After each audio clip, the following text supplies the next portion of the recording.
Hello जी, hello. कैसे आप लोग? उम्मीद करता हूं सब लोग बहुत बढ़िया रहेंगे। दोस्तों बहुत बहुत स्वागत है आप सभी प्यारे प्यारे बच्चों का आज के सेशन में। और मालिक, आज हम लोग करने वाले हैं GST amendments relevant for May 2026 exams.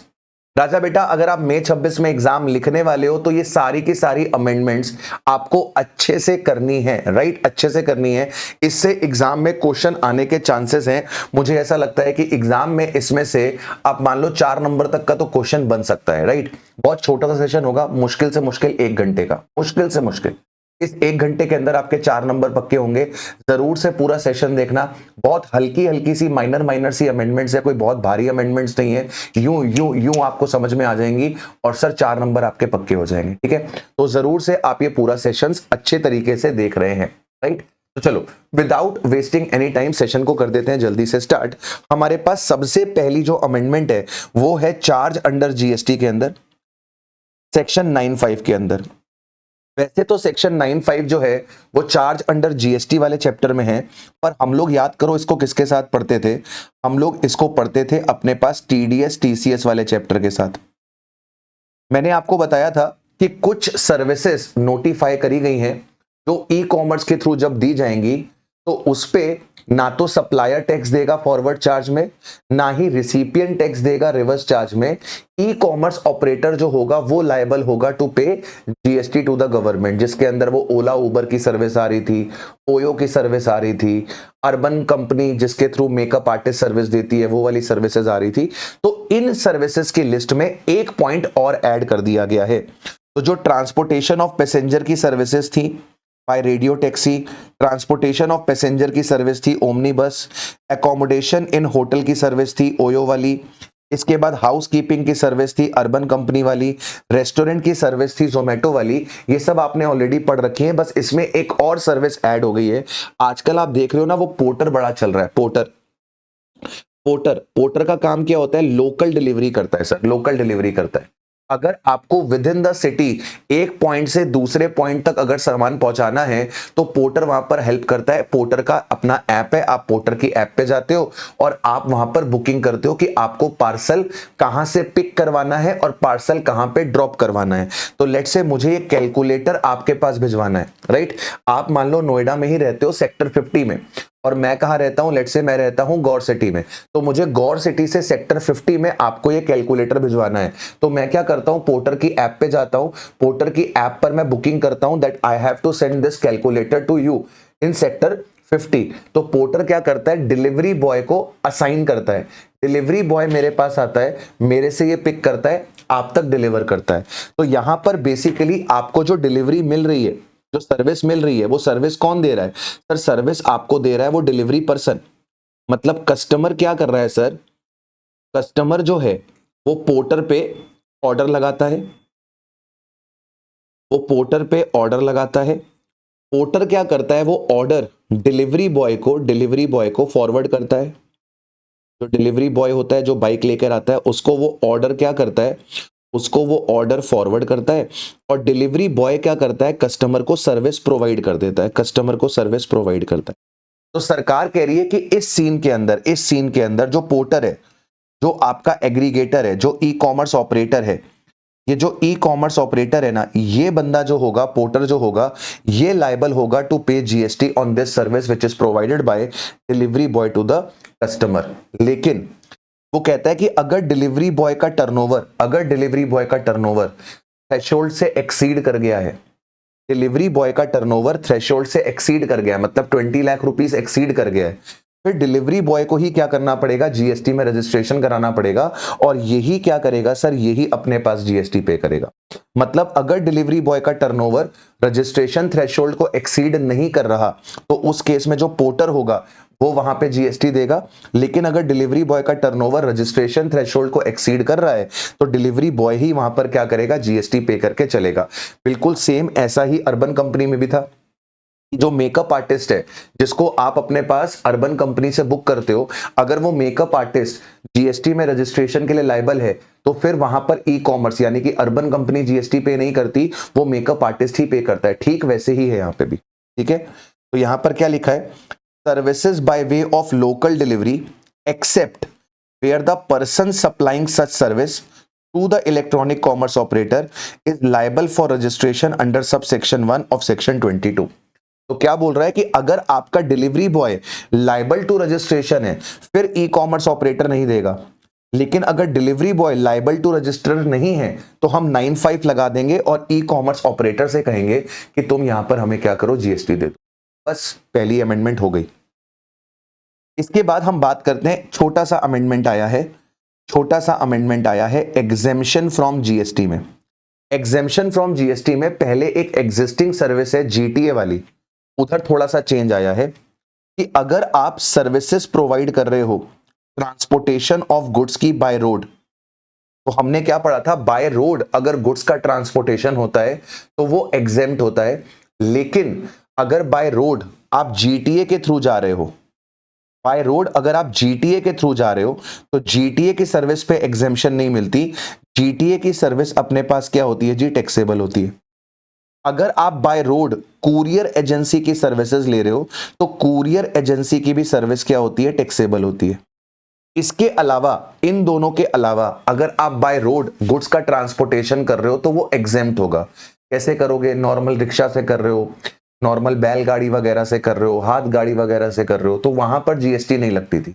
लेकिन अगर जीटीए के थ्रू ले रहे हो, जीटीए कौन था, जो कंसाइनमेंट नोट इशू करता था, अगर जीटीए के थ्रू कर रहे हो या फिर कुरियर एजेंसी के थ्रू, जीटीए के थ्रू या फिर कुरियर एजेंसी के थ्रू आप बाय रोड गुड्स का ट्रांसपोर्टेशन कर रहे हो तो वो टैक्सेबल होता था। इसके अंदर एक पॉइंट और ऐड कर दिया है कि अगर आप by road local delivery services ले रहे हो, by road local delivery services ले रहे हो, मतलब पोर्टर की सर्विसेज ले रहे हो, पोर्टर की सर्विसेज ले रहे हो, तो पोर्टर की सर्विसेज भी क्या होगी, टैक्सेबल होगी। पोर्टर की सर्विसेज भी क्या होगी, टैक्सेबल होगी। अब यहां पे पोर्टर खुद सर्विस देगा तो भी टैक्सेबल होगा, और पोर्टर के थ्रू कोई बंदा अगर सर्विस देगा तो भी टैक्सेबल होगा। तो local delivery service provided by the electronic commerce operator, by the electronic commerce operator, मतलब पोर्टर ने सर्विस दी, या फिर प्रोवाइडेड थ्रू का मतलब क्या हुआ कि आपने पोर्टर के थ्रू वो सर्विस दी। तो देखो यहां पे डिलीवरी बॉय क्या कर रहा है, डिलीवरी बॉय पोर्टर के थ्रू सर्विस दे रहा है, डिलीवरी बॉय पोर्टर के थ्रू सर्विस दे रहा है, तो डिलीवरी बॉय की सर्विस टैक्सेबल है। या तो इस पे 95 लग जाएगा या तो इस पे खुद डिलीवरी बॉय टैक्स देगा। अगर डिलीवरी बॉय का टर्नओवर एक्सीड कर रहा है तो डिलीवरी बॉय खुद जीएसटी देगा, डिलीवरी बॉय का टर्नओवर एक्सीड नहीं कर रहा तो पोर्टर देगा। ठीक है, इन शॉर्ट अगर आप लोकल डिलीवरी सर्विसेज की बात करोगे, चाहे पोर्टर खुद कस्टमर को सर्विस दे, हो सकता है कि पोर्टर ने अपने पास कुछ बाइक्स वगैरह ले रखी हो, ड्राइवर्स को हायर कर लिया हो, तो पोर्टर की अगर खुद की अपनी बाइक्स की फ्लीट है जिसके थ्रू वो क्या करता है, लोकल डिलीवरी करता है, तो पोर्टर खुद अपना ई कॉमर्स है। ई कॉमर्स अगर खुद कस्टमर को सर्विस दे रहा है then also it is taxable, और ई कॉमर्स के थ्रू अगर डिलीवरी बॉय सर्विसेज दे रहा है then also it is taxable. तो इन शॉर्ट अपने दिमाग में फिट कर लो कि जो लोकल डिलीवरी सर्विसेज हैं, लोकल डिलीवरी सर्विस है, विद इन द सिटी सामान को एक जगह से दूसरी जगह भिजवाने का काम है, ये काम जो है हमारा वो क्या हो चुका है जी, टैक्सेबल हो चुका है। इसके बाद एक नई एग्जेम्पशन इंट्रोड्यूस करी गई है। पहले क्या होता था, जब आप लाइफ इंश्योरेंस करवाते थे या आप अपना हेल्थ इंश्योरेंस करवाते थे, लाइफ इंश्योरेंस और हेल्थ इंश्योरेंस पे आपको जीएसटी लगती थी। ठीक है, अब इसको लेकर काफी बवाल उठा कि भाई लाइफ इंश्योरेंस हेल्थ इंश्योरेंस तो बेसिक नेसेसिटी बन गई ना आज की डेट में। भाई कायदे से तो गवर्नमेंट को हमें अच्छी मेडिकल सुविधाएं देनी चाहिए, अच्छे गवर्नमेंट हॉस्पिटल्स होने चाहिए। अब क्योंकि गवर्नमेंट वो अच्छा काम नहीं कर पा रही है और लोग अपने पास से मेडिकल इंश्योरेंस करवा रहे हैं कि कल को प्राइवेट हॉस्पिटल में जाना पड़ेगा तो वहां का खर्चा बियर हो जाए, उसके लिए लोग क्या कर रहे हैं, अपना मेडिकल इंश्योरेंस हेल्थ इंश्योरेंस करवा रहे हैं, अपना लाइफ का इंश्योरेंस करवा रहे हैं। तो भाई गवर्नमेंट को यहां पर जीएसटी नहीं लगानी चाहिए। तो पब्लिक इंटरेस्ट में सरकार ने क्या करा, पब्लिक इंटरेस्ट में जो लाइफ इंश्योरेंस की सर्विस है और जो हेल्थ इंश्योरेंस की सर्विस है, जो किसने प्रोवाइड करी है, इंश्योरर ने। इंश्योरर कौन, इंश्योरेंस कंपनी। इंश्योरर कौन, इंश्योरेंस कंपनी। इंश्योरेंस कंपनी ने जो लाइफ इंश्योरेंस की सर्विस दी है, हेल्थ इंश्योरेंस की सर्विस दी है, किसको, टू द इंश्योर्ड, इंश्योर्ड कौन, जिसने इंश्योरेंस करवाया है, where the insured is not a group, insured जो होना चाहिए, इंश्योर्ड जो होना चाहिए वो ग्रुप नहीं होना चाहिए, ग्रुप नहीं होना चाहिए मतलब अभी समझाता हूं। देखो क्या कह रहा है, कह रहा है कि sir this exemption shall apply to a contract of insurance where the insured is an individual or an individual and family of the said individual। कह रहा है एग्जेम्पशन कब मिलेगी, एग्जेम्पशन मिलेगी जब लाइफ इंश्योरेंस, हेल्थ इंश्योरेंस किसी individual ने लिया है, या फिर लाइफ इंश्योरेंस, हेल्थ इंश्योरेंस किसी इंडिविजुअल ने और उसकी फैमिली ने लिया है, उसकी फैमिली ने लिया है। जैसे मान लीजिए मैंने अपना लाइफ इंश्योरेंस करवाया, मैंने अपना लाइफ इंश्योरेंस कराया तो मैं इंडिविजुअल हूं, मैंने अपना मेडिकल इंश्योरेंस कराया, मैं इंडिविजुअल हूं, तो मैं जो भी प्रीमियम पे करूंगा अपने लाइफ इंश्योरेंस का, मेडिकल इंश्योरेंस का, उस पे जीएसटी नहीं लगेगा। फिर क्या करा मैंने, पूरे फैमिली का मेडिकल इंश्योरेंस भी करवाया, हो सकता है मेरा बीवी बीमार हो जाए, हो सकता है मेरा बच्चा बीमार हो जाए, हॉस्पिटल में एडमिट होना पड़ जाए, भगवान ना करे ऐसा हो, लेकिन हो जाए तो भैया दिक्कत हो जाएगी ना, हॉस्पिटल के बिल देख रहे हो कहां आसमान छूते हैं। तो मैंने क्या किया, अपने साथ साथ अपनी फैमिली का भी इंश्योरेंस करा दिया। तो मेरी फैमिली का भी इंश्योरेंस है, मतलब जो इंश्योरेंस पॉलिसी मुझे दी गई है उसमें मेन जो इंश्योरेंस वाला बंदा है वो मैं हूं, और मेरे साथ मेरी फैमिली भी है, मेरी वाइफ भी इंक्लूडेड है और मेरा बच्चा भी इंक्लूडेड है। तो यहां पर भी एग्जेम्पशन मिल जाएगी, यहां पर भी एग्जेम्पशन मिल जाएगी, मतलब इंडिविजुअल अपने साथ अपनी फैमिली का भी क्या कर सकता है, इंश्योरेंस करवा सकता है। अब आपके दिमाग में आएगा सर फैमिली में कौन कौन आएगा, क्या पेरेंट्स भी आएंगे, क्या ब्रदर एंड सिस्टर्स भी आएंगे, क्या ग्रैंड पेरेंट्स भी आएंगे क्या। तो यहां पर कहता है कि family shall include all the individuals insured as a family in the contract of insurance. मतलब जब मैंने इंश्योरेंस पॉलिसी ली और उस इंश्योरेंस पॉलिसी में मैंने जिसको जिसको फैमिली का पार्ट बताया है, उस इंश्योरेंस पॉलिसी के अंदर मैंने जिसको जिसको फैमिली का पार्ट बनाया है वो सब यहां पे कवर हो जाएंगे। मतलब हो सकता है मैंने फैमिली के अंदर अपने पापा मम्मी को भी इंक्लूड कर लिया हो सकता है मैंने फैमिली के अंदर मेरे ब्रदर और सिस्टर को भी इंक्लूड कर लिया हो, वो भी मेरे पे डिपेंडेंट है। बट ऑब्वियस है मैं जितने मेंबर्स बढ़ाता जाऊंगा मेरा प्रीमियम भी बढ़ता जाएगा, मैं जितने फैमिली मेंबर्स बढ़ाता जाऊंगा मेरा प्रीमियम भी बढ़ता जाएगा। उससे मतलब नहीं है, कह रहा है कि जब आपने इंश्योरेंस लिया तो इंश्योरेंस लेते वक्त इंश्योरेंस कंपनी के साथ जो आपका कॉन्ट्रैक्ट हुआ, उस इंश्योरेंस कॉन्ट्रैक्ट में फैमिली के अंदर जो जो है, फैमिली के अंदर जो जो है उन सब के प्रीमियम पे क्या मिल जाएगी, एग्जेम्पशन। इन शॉर्ट अगर कोई इंडिविजुअल अपने नाम पे, कोई इंडिविजुअल अपने नाम पे या फिर इंडिविजुअल अपनी फैमिली के लिए लाइफ इंश्योरेंस और हेल्थ इंश्योरेंस ले रहा है तो वो एग्जेम्प्ट है। अब मेरी बात सुनो, ग्रुप इंश्योरेंस क्या होता है, पीडब्ल्यू के पास मान लो 3000 एम्प्लॉयज काम करते हैं और पीडब्ल्यू ने अपने 3000 एम्प्लॉयज का कंबाइंड ग्रुप इंश्योरेंस करवा दिया, 3000 एम्प्लॉयज का लाइफ इंश्योरेंस करवा दिया। किसने, पीडब्ल्यू ने। पीडब्ल्यू अगर अपने एम्प्लॉयज का इंश्योरेंस करवा रहा है तो ये ग्रुप इंश्योरेंस है, ये ग्रुप इंश्योरेंस है, यहां पर एग्जेम्पशन नहीं मिलेगी, यहां पर एग्जेम्पशन नहीं मिलेगी। सर मान लीजिए आईसीएआई है, आईसीएआई ने क्या किया, अपने जितने भी सीए मेंबर्स हैं वेदर इन प्रैक्टिस और इन जॉब, उन सबका ग्रुप इंश्योरेंस करवा दिया, उन सबका ग्रुप इंश्योरेंस करवा दिया, वहां पर भी एग्जेम्पशन नहीं मिलेगी। क्या कह रहा है, for the purpose of above entry, for the purpose of above entry group means a group of persons who join together with the commonality of the purpose or for engaging in a common economic activity other than availing the insurance,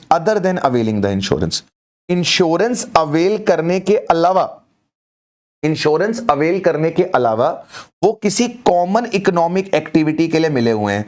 तो जैसे हम सब CA के member हैं, क्यों member हैं, क्योंकि ICAI हमारी गवर्निंग बॉडी है, आईसीएआई हमारी गवर्निंग बॉडी है तो हम उसके मेंबर्स हैं। वो एक क्या है हमारे लिए, पूरा वो एक ग्रुप ऑफ मेंबर्स का क्या है सर, वो हमारा एसोसिएशन है, वो हमारा एसोसिएशन है। आईसीआई कौन है sir, ICI is the association, उसके हम सब क्या हैं, उसके हम सब मेंबर्स है, चार्टर्ड अकाउंटेंट्स मेंबर है। ऐसे ही कोई क्लब हो सकता है, क्लब के मेंबर हो सकते हैं, कोऑपरेटिव सोसाइटी हो सकती है, उस सोसाइटी के मेंबर्स हो सकते हैं, एम्प्लॉयर के बहुत सारे एम्प्लॉइज हो सकते हैं। तो उनका अगर इंश्योरेंस हुआ तो एग्जेम्पशन नहीं मिलेगी। जैसे एम्प्लॉयर एम्प्लॉय ग्रुप होता है, एम्प्लॉयर एम्प्लॉय ग्रुप होता है, where the employer employ relationship exist between the master और the group policy holder and the members of the group in accordance with the applicable law. Non employer employee groups क्या मतलब क्या हो गया, जहां पे क्लियरली एविडेंट है relationship exist करता है बिटवीन द मास्टर और the group policy holder and the members of the group for the services और activities other than the insurance. I hope आपको मेरी बात समझ में आई है। मैंने आपसे क्या कहा, ग्रुप इंश्योरेंस में आप एम्प्लॉयर एम्प्लॉय रिलेशनशिप में हो सकते हो, आप नॉन एम्प्लॉयर एम्प्लॉय रिलेशनशिप में हो सकते हो। जैसे आईसीएआई और उसके सीए मेंबर्स, ये non employer employ relationship. PW और उसके एम्प्लॉइज, ये एम्प्लॉयर एम्प्लॉय रिलेशनशिप। पीडब्ल्यू अपने सब एम्प्लॉइज का ग्रुप इंश्योरेंस लेता है तो एग्जेम्पशन नहीं मिलेगी। आईसीएआई अपने सभी सीए मेंबर्स का इंश्योरेंस लेता है तो वहां पर भी आपको एग्जेम्पशन नहीं मिलेगी। तो इन शॉर्ट दिमाग में क्या रख लो कि इंश्योरेंस और मेडिकल इंश्योरेंस अगर इंडिविजुअल और फैमिली के नाम पर है तो एग्जेम्पशन मिलेगी, और लाइफ इंश्योरेंस और मेडिकल इंश्योरेंस अगर ग्रुप के नाम पर है, पूरे ग्रुप का एक साथ लिया गया है, तो एग्जेम्पशन नहीं मिलेगी। इसके बाद गवर्नमेंट, ये जो जीटीए की आपकी डेफिनेशन है इसमें थोड़ा सा चेंज कर दिया है, वैसे एग्जाम के लिए इंपॉर्टेंट नहीं है, जस्ट ऐसे ही रीड कर लो। GTA means any person who provide services in relation to transport of goods by road and issues the consignment note. यही पता है आप लोगों ने भी, यही पढ़ा है। ये गुड्स का ट्रांसपोर्टेशन करता है बाय रोड, ये गुड्स का ट्रांसपोर्टेशन करता है बाय रोड, और ये क्या करता है, कंसाइनमेंट नोट इशू करता है, ठीक है, bye whatever name called.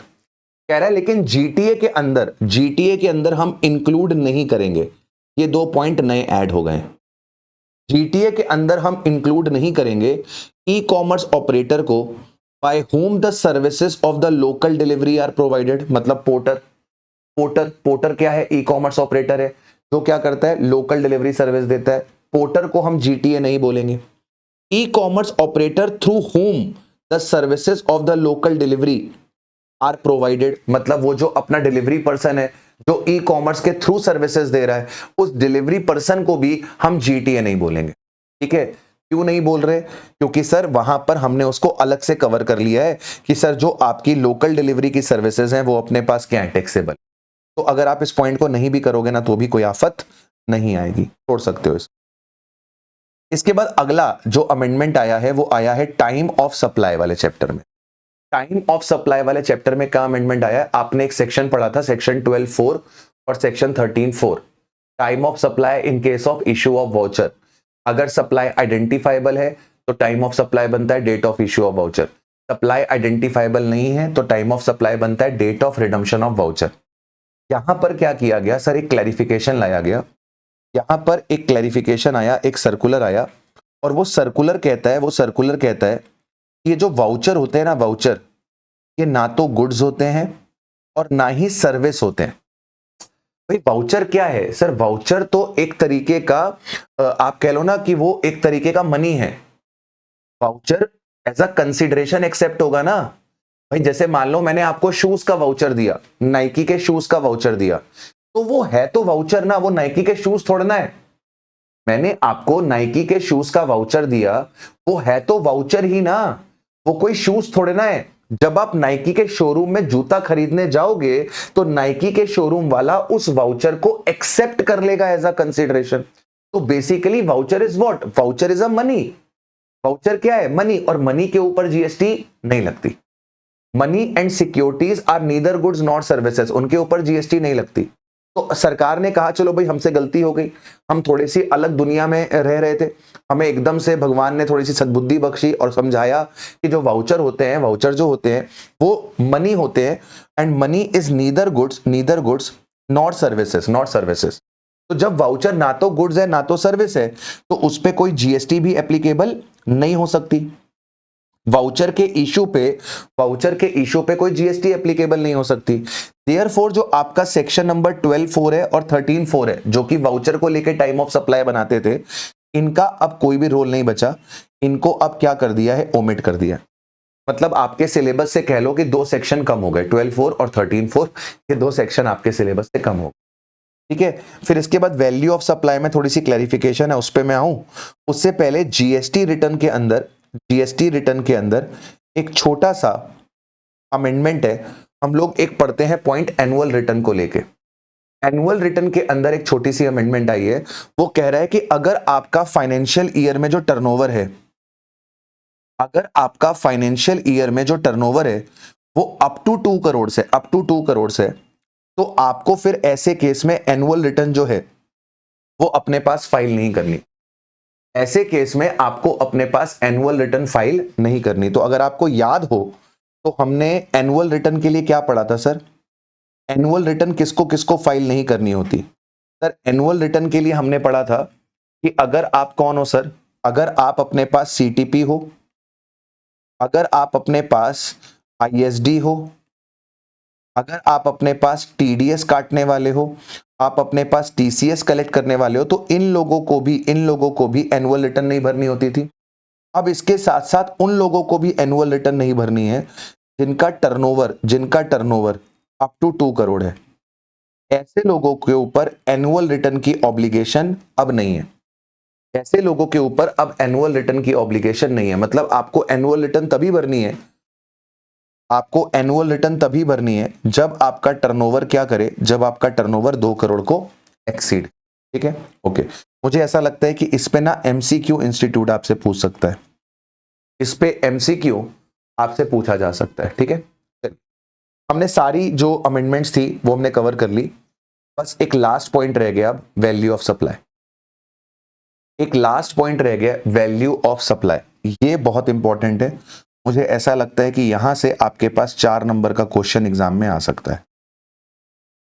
4 number का क्वेश्चन यहां पर आपके एग्जाम में आ सकता है, तो इसको जरा आप ध्यान से पढ़िएगा और बहुत मजा आएगा आपको पढ़ने में, बहुत मजा आएगा। यहां पर ना पोस्ट सेल डिस्काउंट को लेकर बातचीत है। पोस्ट सेल डिस्काउंट, याद करो हम लोग एक सेक्शन पढ़ते थे, सेक्शन 15(3), अगर आपको याद हो। सेक्शन 15(3) वो किसकी बात करता था? डिस्काउंट। एक्सक्लूजन पढ़ते थे, एक्सक्लूजन में पढ़ते थे डिस्काउंट। डिस्काउंट 2 तरीके का होता था, एक एट द टाइम और बिफोर द सप्लाई। बिफोर और at the time of supply, याद आ रहा है आपको? एक डिस्काउंट हुआ करता था बिफोर और at the time of supply, before और at the time of supply. इसके लिए आप क्या पढ़ते थे सर? इसके लिए आप पढ़ते थे कि इसको एक्सक्लूड करा जाएगा, इसको एक्सक्लूड करा जाएगा अगर आप डिस्काउंट को क्या करोगे? रिकॉर्ड कर लोगे इनवॉइस में। अगर आप डिस्काउंट को रिकॉर्ड कर लोगे इनवॉइस में तो इसे क्या कर दिया जाएगा? इसे एक्सक्लूड कर दिया जाएगा। इसके बाद आप दूसरा पढ़ते थे आफ्टर द सप्लाई। आपने डिस्काउंट दिया आफ्टर द सप्लाई। जब आप डिस्काउंट देते थे आफ्टर द सप्लाई, उसको एक्सक्लूड करा जाता था अगर 3 कंडीशंस पूरी हो जाएं। 3 कंडीशंस पूरी हो जाए। सबसे पहला, ये डिस्काउंट कैसा होना चाहिए? ये डिस्काउंट एज पर एग्रीमेंट होना चाहिए। ये डिस्काउंट कैसा होना चाहिए? ये डिस्काउंट एज पर एग्रीमेंट होना चाहिए। ये डिस्काउंट लिंक्ड टू इनवॉइस होना चाहिए, लिंक्ड टू इनवॉइस होना चाहिए। और सर रिसिपिएंट ने अपना जो आईटीसी है वो रिवर्स कर देना है रिलेटेड टू दिस डिस्काउंट। और ये रिसिपिएंट अपना आईटीसी कैसे रिवर्स करता है? सर सप्लायर क्या करता है? सप्लायर रिसिपिएंट को क्रेडिट नोट इशू करता है। सप्लायर रिसिपिएंट को क्रेडिट नोट इशू करता है। राजा, ये जो क्रेडिट नोट इशू होता है, ये जो क्रेडिट नोट इशू होता है, ये क्रेडिट नोट कौन सा वाला क्रेडिट नोट है? सर ये क्रेडिट नोट जो है ये जीएसटी का क्रेडिट नोट है। ये जीएसटी का क्रेडिट नोट है। मैंने आपको बताया भी था क्लास में कि 2 तरीके के क्रेडिट नोट होते हैं, एक अकाउंटिंग वाला क्रेडिट नोट होता है, एक जीएसटी वाला क्रेडिट नोट होता है। जीएसटी के क्रेडिट नोट की इंपॉर्टेंस क्या होती है? जीएसटी का जो क्रेडिट नोट है ये सप्लायर का आउटपुट टैक्स कम करता है, ये सप्लायर का आउटपुट टैक्स कम करता है और रिसिपिएंट का आईटीसी कम करता है।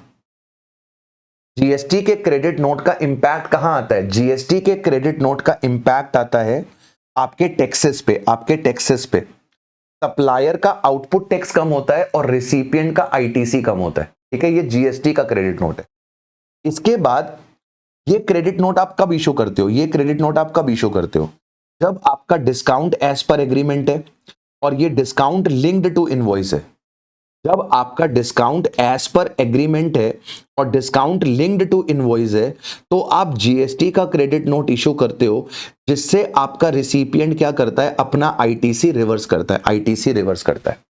लेकिन मान लो अगर डिस्काउंट एज पर एग्रीमेंट नहीं है, मान लो डिस्काउंट जो है वो एज पर एग्रीमेंट नहीं है, एज पर एग्रीमेंट नहीं है,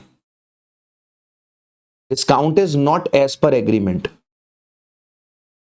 discount is not as per agreement. तो अब आप मुझे बताओ, क्या मैं जीएसटी का क्रेडिट नोट इशू कर सकता हूं? क्या मैं जीएसटी का क्रेडिट नोट इशू कर सकता हूं? सर नहीं कर सकते। आप जीएसटी का क्रेडिट नोट इशू नहीं कर सकते। मतलब आपकी जो टैक्सेस पे है, जो जीएसटी की लायबिलिटी है, जो आपकी जीएसटी की लायबिलिटी है, जीएसटी पे इसका कोई इंपैक्ट नहीं आएगा। आपने जो डिस्काउंट दिया है, जो आपने डिस्काउंट दिया है, जो एज पर एग्रीमेंट नहीं है, एज पर एग्रीमेंट नहीं है, मतलब पहले से डिसाइडेड नहीं है। डिस्काउंट पहले से डिसाइडेड नहीं है कि मैं आपको डिस्काउंट दूंगा। पहले से ये डिसाइडेड नहीं है कि मैं आपको डिस्काउंट दूंगा। ये डिस्काउंट मैंने आपको बाद में दिया, बाद में दिया, किसी भी रीजंस की वजह से, किसी भी रीजंस की वजह से ये डिस्काउंट मैंने आपको बाद में दिया। तो मेरा बिजनेस है, मेरी मर्जी, मैं पहले डिस्काउंट दूं, बाद में डिस्काउंट दूं, मैं जो भी करूं। मैंने आपको बाद में डिस्काउंट दिया, बाद में डिस्काउंट दिया, तो ऑब्वियसली मैं यहां पे जीएसटी का क्रेडिट नोट इशू नहीं कर सकता। मतलब मेरी आउटपुट टैक्स लायबिलिटी कम नहीं होगी और आपका आईटीसी कम नहीं होगा, क्योंकि जीएसटी का क्रेडिट नोट नहीं है। लेकिन मैं यहां पर अकाउंटिंग क्रेडिट नोट तो इशू कर सकता हूं ना। यहां पर मैं अकाउंटिंग क्रेडिट नोट तो इशू कर सकता हूं। अकाउंटिंग क्रेडिट नोट बोलो, इसको फाइनेंशियल क्रेडिट नोट बोलो, इसको कमर्शियल क्रेडिट नोट बोलो, कुछ भी बोलो। मतलब इसका जीएसटी से कोई लेना देना नहीं है। इसकी एंट्री सिर्फ बुक्स ऑफ अकाउंट्स में होगी। इसका इंपैक्ट टैक्सेस पे नहीं आएगा, इसका इंपैक्ट टैक्सेस पे नहीं आएगा। इस क्रेडिट नोट की वजह से, इस क्रेडिट नोट की वजह से आपका कोई भी इंपैक्ट जीएसटी पे नहीं आएगा। इसकी वजह से आपका कोई भी इंपैक्ट जीएसटी पे नहीं आएगा। ना ही सप्लायर की टैक्स लायबिलिटी कम होगी और ना ही रिसिपिएंट का आईटीसी कम होगा। अब मेरी बात सुनना, यहां पर पहला क्लैरिफिकेशन क्या आया? इशू अराइज हुआ, इशू अराइज हुआ whether the recipient can avail the full ITC when the payment is made after the discount, after the discount। Payment आपने कैसे करी है? पेमेंट आपने करी है after the discount, after the discount. और वो जो डिस्काउंट आपको मिला है, वो डिस्काउंट आपको किसकी वजह से मिला है? फाइनेंशियल और कमर्शियल क्रेडिट नोट की वजह से मिला है। डिस्काउंट किसकी वजह से मिला है? फाइनेंशियल और कमर्शियल क्रेडिट नोट की वजह से मिला है। फाइनेंशियल और कमर्शियल क्रेडिट नोट जो हैं, वो आपके टैक्स लायबिलिटी को इंपैक्ट नहीं करते, वो आपके टैक्स लायबिलिटी को इंपैक्ट नहीं करते। इसका मतलब यह हुआ कि अगर कमर्शियल क्रेडिट नोट इश्यू होगा तो सप्लायर का आउटपुट टैक्स कम नहीं होगा और रिसिपिएंट का आईटीसी कम नहीं होगा, क्योंकि सप्लायर का आउटपुट टैक्स और रिसिपिएंट का आईटीसी जो कम होता है वो जीएसटी के क्रेडिट नोट की वजह से होता है। और जीएसटी का क्रेडिट नोट कब इशू होता है? जब डिस्काउंट एज पर एग्रीमेंट हो और डिस्काउंट लिंक्ड टू इनवॉइस हो। अगर ये दो कंडीशंस आप पूरी नहीं कर रहे हो तो जीएसटी का क्रेडिट नोट तो आप इशू नहीं कर पाओगे डिस्काउंट के लिए। जीएसटी का क्रेडिट नोट इशू नहीं कर पाओगे डिस्काउंट के लिए, और जीएसटी का क्रेडिट नोट इशू नहीं होगा तो सप्लायर की टैक्स लायबिलिटी कम नहीं होगी और रिसिपिएंट का आईटीसी कम नहीं होगा। देयरफॉर रिसिपिएंट जो है वो फुल आईटीसी ले पाएगा। देयरफॉर रिसिपिएंट जो है फुल आईटीसी ले पाएगा। कह रहा है recipient is not required to reverse the ITC on the discount given through financial और कमर्शियल क्रेडिट नोट। फाइनेंशियल और कमर्शियल क्रेडिट नोट की वजह से हम अपना आईटीसी रिवर्स नहीं करते। This is because such credit note do not reduce the original value of supply for the purpose of GST. For the purpose of GST आपकी original value of supply कम नहीं होती। सप्लायर की जो tax liability है वो भी unchange रहती है। देयरफॉर आपको फुल आईटीसी मिलेगा। देयरफॉर आपको फुल आईटीसी। ठीक है, चलिए। अब जरा अगला वाला केस समझने से पहले मैं आपको एग्जाम्पल समझाता हूं और फिर एग्जाम्पल समझाने के बाद मैं आपको यहां पर आऊंगा। ठीक है, अगला वाला केस समझाने से पहले मैं आपको एक एग्जाम्पल समझाता हूं, समझिएगा बात को। जैसे मान लो मैं इलेक्ट्रॉनिक्स का बिजनेस करता हूं, मैं इलेक्ट्रॉनिक्स का बिजनेस करता हूं, ठीक है, और आप मेरे कस्टमर हो मिस्टर एस। आप मेरे कौन हो जी? आप मेरे यहां पे कस्टमर हो, आप मेरे कस्टमर। ध्यान से सुनना मेरी बात को। मैं ना सैमसंग से मैं क्या करता हूं सर, सैमसंग से मैं टीवी परचेज करता हूं, सैमसंग से मैं टीवी परचेज करता हूं और सैमसंग ये टीवी मेरे को कितने में देती है? सैमसंग ये टीवी मेरे को 1 लाख प्लस 18% जीएसटी पे देती है। सैमसंग मेरे को ये टीवी 1 लाख प्लस जीएसटी पे देती है। ध्यान से सुनना मेरी बात को। और मैं आगे आपको क्या करता हूं सर, मैं आगे आपको टीवी सेल करता हूं, मैं आगे आपको क्या करता हूं, टीवी सेल करता हूं। मैं सैमसंग से टीवी खरीदता हूं और आगे आपको टीवी मैं क्या करता हूं मालिक, सेल करता हूं, सेल करता हूं। ध्यान से सुनिएगा मेरी बात को, ध्यान से सुनिएगा मेरी बात को। मैंने इस बार क्या हुआ, इस बार मैंने काफी बल्क में सैमसंग से टीवी खरीदी। मैंने काफी बल्क में सैमसंग से टीवी खरीदी तो सैमसंग ने क्या किया, मेरे को पोस्ट सेल डिस्काउंट दे दिया 10,000 का। मेरे को पोस्ट सेल डिस्काउंट दे दिया 10,000 का। पोस्ट सेल डिस्काउंट मतलब आफ्टर सेल। इन्होंने मेरे को आफ्टर सेल डिस्काउंट दे दिया, आफ्टर सेल डिस्काउंट दे दिया 10,000 का, 10,000 का। अब मेरी बात ध्यान से सुनना, मेरी बात ध्यान से सुनना। अक्सर आपने सुना भी होगा कि मार्केट में कुछ डीलर्स ऐसे होते हैं जो आपको बाकियों से काफी सस्ता सामान देते हैं, जो आपको बाकियों से काफी सस्ता सामान देते हैं। क्यों सस्ता सामान दे पाते हैं? क्योंकि उनको खुद सस्ता सामान मिलता है, क्योंकि उन्हें खुद सस्ता सामान मिलता है। तो जैसे मान लो आप किसी से ये माउस खरीदने गए, बाकी जगह पे हो सकता है ये माउस आपको मिल रहा हो लेट से 1,000 रुपए का, लेकिन एक दुकान है वो आपको ये जो माउस है वो 850 रुपए में दे रही है। मतलब मार्केट में जितने भी आपके माउस सेलर है वो 1,000 रुपए से नीचे ये वाला माउस नहीं दे रहे, लेकिन वहीं पे एक शॉप है जो आपको यही mouse same warranty same feature आपको 850 में दे रही है। तो आप उससे पूछते हो ना कि भैया इतना सस्ता कैसे दे पा रहे हो, इतना सस्ता कैसे दे पा रहे हो, डुप्लीकेट तो नहीं है, चोरी का माल तो नहीं है? तो वो क्या बोलता है, नहीं भाई साहब जेन्युइन काम है, हम बल्क में खरीदते हैं, मोटी परचेज करते हैं, मोटा डिस्काउंट मिलता है, इसीलिए आप लोग को सस्ता दे पाते हैं। तो अब मेरी बात ध्यान से सुनिएगा, मेरी बात ध्यान से सुनिएगा। मेरे को क्योंकि मैंने बल्क में परचेज किया, मैंने बल्क में परचेज किया, मेरे को 10,000 का डिस्काउंट मिला। मैंने बल्क में परचेज किया, मेरे को 10,000 का डिस्काउंट मिला।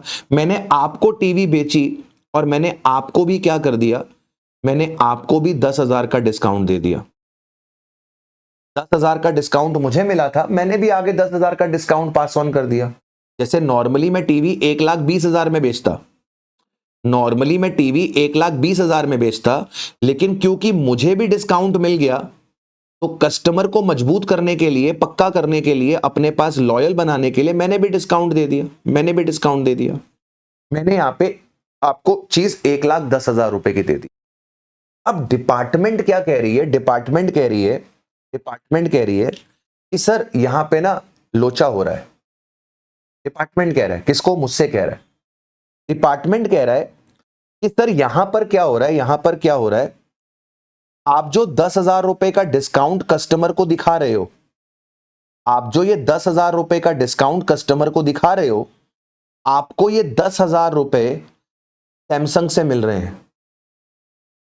मेरी बात समझ पा रहे हो? डिपार्टमेंट मेरे से कह रहा है, डिपार्टमेंट मेरे से कह रहा है कि आपको तो 1,20,000 ही मिल रहे हैं सर, आपको तो 1,20,000 ही मिल रहे हैं, आपको 1,10,000 रुपए कस्टमर दे देता है और सैमसंग से आपको 10,000 मिल जाते हैं, लेकिन आप उस 10,000 को डिस्काउंट बोलते हो। भाई सैमसंग ने मेरे को 10,000 रुपए कम कर दिया ना टीवी। मुझे सैमसंग को 1 लाख रुपए देने थे, 10,000 का डिस्काउंट मिल गया, तो अब मुझे सैमसंग को 90 ही देने हैं। तो एक तरीके से मेरे पास 10,000 रुपए आ गए ना। सैमसंग को मैंने 1 लाख रुपए देने थे टीवी के, सैमसंग ने मेरे को 10,000 का डिस्काउंट दे दिया, मतलब मुझे अब सैमसंग को कितने रुपए देने हैं, 90,000 ही देने हैं ना। तो एक तरीके से सैमसंग ने मेरा क्या करा दिया, सैमसंग ने मेरा 10,000 का फायदा करा दिया। तो डिपार्टमेंट क्या कह रहा है, डिपार्टमेंट कह रहा है जसमीत देखो ऐसा है, तुम हमें बेवकूफ बना रहे हो, तुम्हें 1,20,000 ही मिल रहे हैं, तुम्हें 1,10,000 रुपए कस्टमर से मिल रहे हैं, और 10,000 रुपए तुम्हें किससे मिल रहे हैं, सैमसंग से मिल रहे हैं, सैमसंग से मिल रहे हैं। तो हमारे लिए जो वैल्यू ऑफ सप्लाई बनेगी वो 1,20,000 ही बनेगी, और हम आपसे 1,20,000 पे ही जीएसटी चार्ज करेंगे, क्योंकि कंसिडरेशन की डेफिनेशन कहती है कि ऐसा जरूरी नहीं है कि आपको जो कंसिडरेशन है वो केवल रिसिपिएंट से मिले, कंसिडरेशन थर्ड पर्सन से भी आ सकता है। तो यहां पे आपका थर्ड पर्सन ये है, ये आपको क्या कर रहा है, ये आपको कंसिडरेशन दे रहा है, ये आपको कंसिडरेशन दे रहा है। मेरी बात समझ में आ रही है, ऐसा डिपार्टमेंट का कहना है।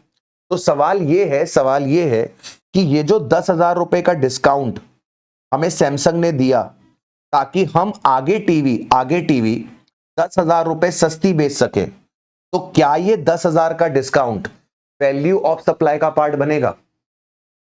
हमें सैमसंग से 10,000 का डिस्काउंट मिला ताकि हम टीवी आगे 10,000 की सस्ती बेच सके, तो क्या ये 10,000 रुपए वैल्यू ऑफ सप्लाई का पार्ट बनेगा? तो मालिक यहां पर आपको क्या देखना है, यहां पर आपको देखना है, यहां पर आपको देखना है कि सर आपको देखना है कि मैन्युफैक्चरर का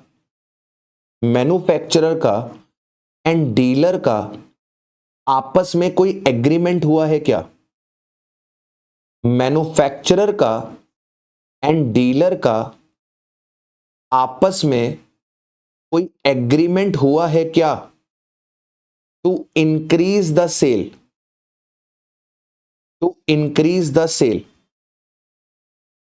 मैन्युफैक्चरर का और डीलर का आपस में कोई एग्रीमेंट हुआ है टू इंक्रीज द सेल और to boost the sale, to increase the sale और टू बूस्ट द सेल। और इसके लिए क्या करा जा रहा है, इसके लिए डिस्काउंट ऑफर किया जा रहा है। मतलब सैमसंग डिस्काउंट ना देता, सैमसंग ने डिस्काउंट मुझे इसलिए दिया ताकि सैमसंग की टीवी ज्यादा बिके।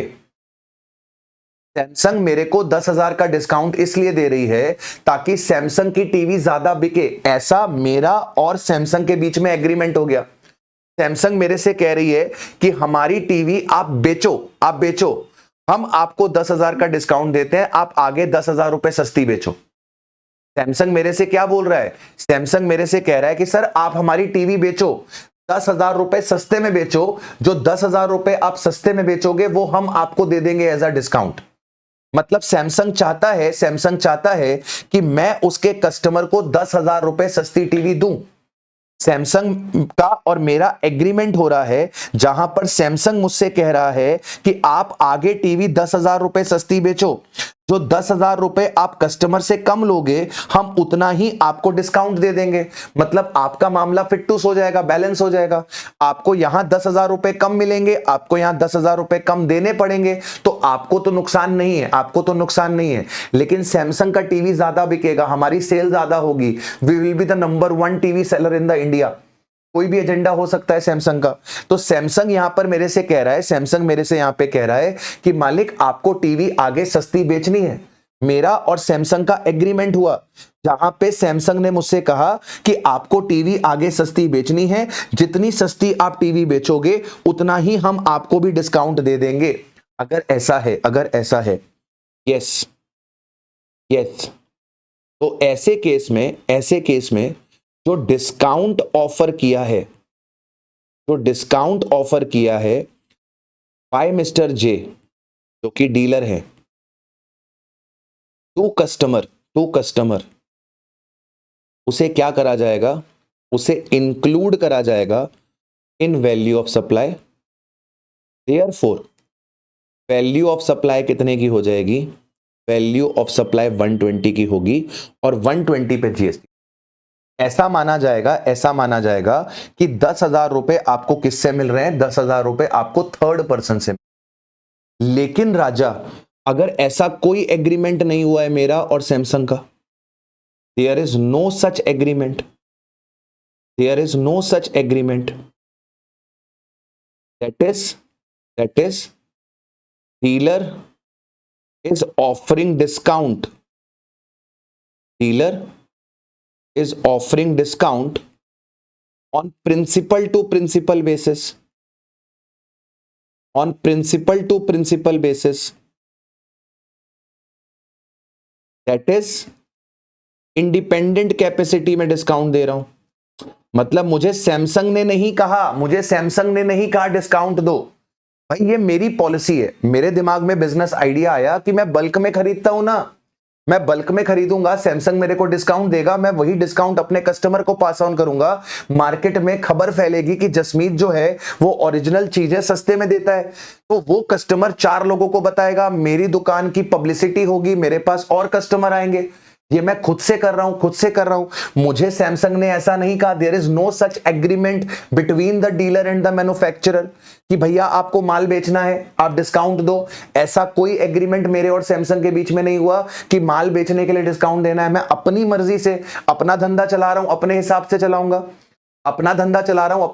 चलाऊंगा, मैंने अपनी मर्जी से डिस्काउंट दिया। सैमसंग ने मुझे नहीं कहा कि आगे डिस्काउंट दो, मैंने अपनी मर्जी से दिया। तो ऐसे केस में जो वैल्यू ऑफ सप्लाई होगी वो इंक्लूड नहीं करेगी, वैल्यू ऑफ सप्लाई इंक्लूड नहीं करेगी discount offered by J to customer.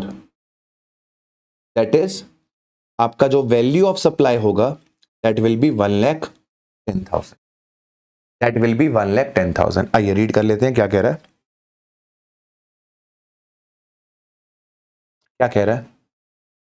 Whether a post-sale discount offered by the manufacturer to his dealer in a consideration for inducement to supply the goods further.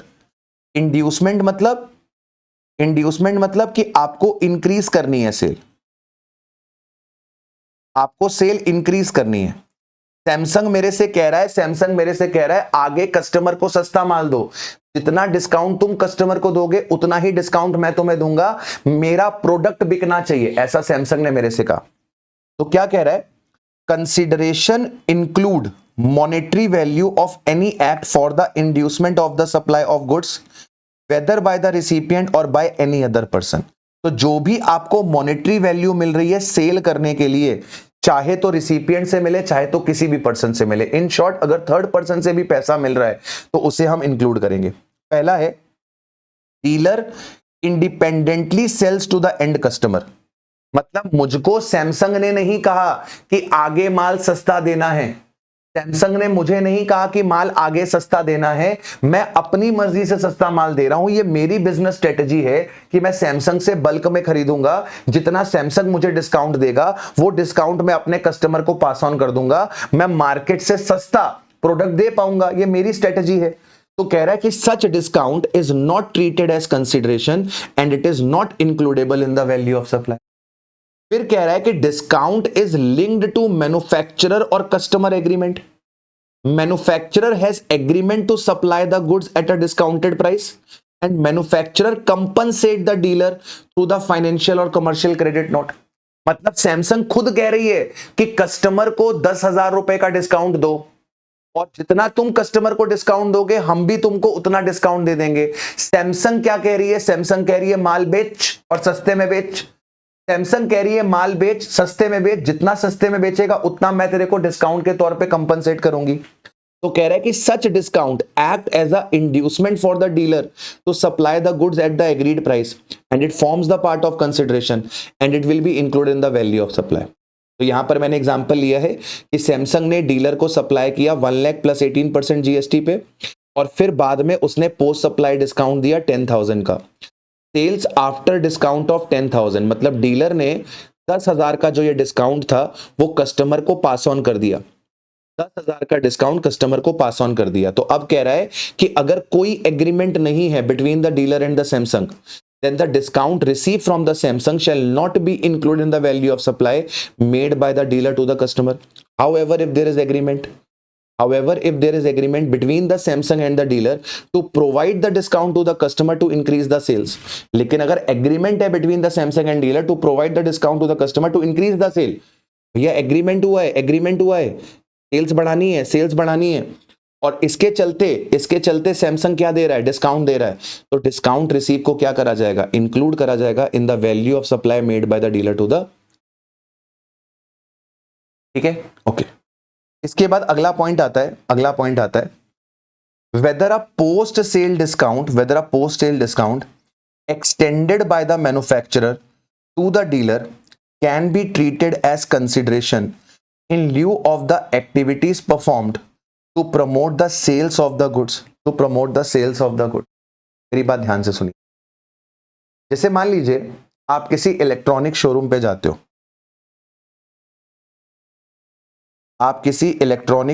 जाते हो, और उस electronic showroom में आपको काफी जगह पर LG ब्रांड दिखाई दे रहा है, आपको काफी जगह पर LG ब्रांड का प्रमोशन दिखाई दे रहा है, जगह जगह आप देख रहे हो LG के बैनर्स लगे हुए हैं, इलेक्ट्रॉनिक शोरूम का नाम भी लिखा हुआ है और साथ में LG लिखा हुआ है। आपने नोटिस किया होगा इस तरीके से होता है। यहां पे शोरूम का नाम होता है जैसे जे इलेक्ट्रॉनिक्स, और यहां पर बड़ा ऐसे, यहां पर बड़ा LG लिखा होता है, तो LG ब्रांड का प्रमोशन हो रहा है, ओ माय गॉड सर दिख नहीं रहा, सर दिख नहीं रहा, एक सेकंड रुको, चलो आप मेरी बात को सुनो, यहाँ पे स्क्रीन थोड़ी फ्रीज हो गई है, अब अगर मैं इसको छेड़ूंगा ना तो प्रॉब्लम हो जाएगी। आप मेरी बात सुनो, ध्यान से सुनो, मैं जो आपको बोल रहा हूं, केस को समझना, केस क्या है। केस ये है सर, सिंपल सा, कि सर मान लो मेरा इलेक्ट्रॉनिक्स का शोरूम है, और LG वाले मेरे से क्या कह रहे हैं, कि यार ऐसा है कि ईयर एंड आ रहा है, मार्च आ चुका है, ईयर एंड आ रहा है, हमें हमारी सेल्स को क्या करना है, बूस्ट करना है। LG वाले मेरे से कह रहे हैं कि ईयर एंड आ गया है, हमें हमारी सेल्स को बूस्ट करना है, तो आप एक काम करो, अपने दुकान पे, अपने शोरूम पे जगह ना आप एक काम करो, LG के बैनर्स लगा दो, आप LG के ऑफर्स लगा दो, मतलब कस्टमर आए तो LG का ही माल बिके। आपको ये काम करना है। अलग से चाहो तो LG का एक काउंटर बना दो, अलग से चाहते हो तो हम आपको एक बंदा दे देते हैं जो LG के प्रोडक्ट्स के बारे में बताएगा, उसको प्रमोट करेगा, उसकी EMI करवानी है तो EMI भी करवा देगा। मतलब इन शॉर्ट हम क्या चाह रहे हैं, हम ये चाह रहे हैं कि LG के ब्रांड का क्या हो जाए सर, LG के ब्रांड का तगड़ा वाला यहां पर क्या हो जाए, प्रमोशन हो जाए। तो LG वाले अगर मान लो मुझे पोस्ट सेल डिस्काउंट दे रहे हैं इस बात के लिए कि मुझे LG के ब्रांड को प्रमोट करना है, मुझे LG की सेल्स को बढ़ाना है, तो इधर जो मुझे पोस्ट सेल डिस्काउंट मिलेगा that will be covered under the GST, उसके ऊपर GST लगेगी। मतलब अगर मुझे पोस्ट सेल डिस्काउंट मिल रहा है इस बात के लिए कि मुझे LG के ब्रांड का प्रमोशन करना है, LG की सेल्स बढ़ानी है, ऐसा मेरा और LG का एग्रीमेंट हुआ है, तो जो पोस्ट सेल डिस्काउंट मुझे मिला है that will be considered as consideration for the advertisement which I have done for the LG। बात समझा क्या? जैसे मान लो मैंने LG से 10 लाख का माल खरीदा था और LG के साथ मेरा एग्रीमेंट हुआ कि मुझे LG के ब्रांड को प्रमोट करना है अपनी दुकान में, और ऐसा करने के लिए LG मेरे को 10% का पोस्ट सेल डिस्काउंट देगी, यानी कि 1 लाख का डिस्काउंट देगी। दैट 1 लाख का discount will be considered as a consideration for the advertisement which I have done for the LG, और उस 1 लाख पे GST लग जाए। ठीक है, अच्छा, लेकिन मान लो मुझको LG ने ऐसा कुछ नहीं कहा कि आपको हमारे ब्रांड का प्रमोशन करना है, हम तभी आपको पोस्ट सेल डिस्काउंट देंगे। मेरा LG में प्रॉफिट मार्जिन अच्छा है, सैमसंग मुझे उतना अच्छा प्रॉफिट मार्जिन नहीं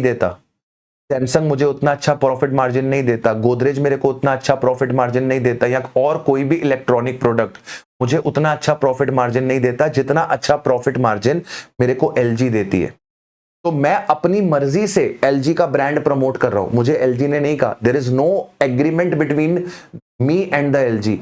तो ऐसे केस में क्या होगा, जब मेरा कोई एग्रीमेंट नहीं है, जब मेरा कोई एग्रीमेंट नहीं है और उस केस में मेरे को पोस्ट सेल डिस्काउंट मिलेगा, तो बाबू वो अपने पास कंसिडरेशन नहीं माना जाएगा, उस पर आपको अलग से जीएसटी देने की जरूरत।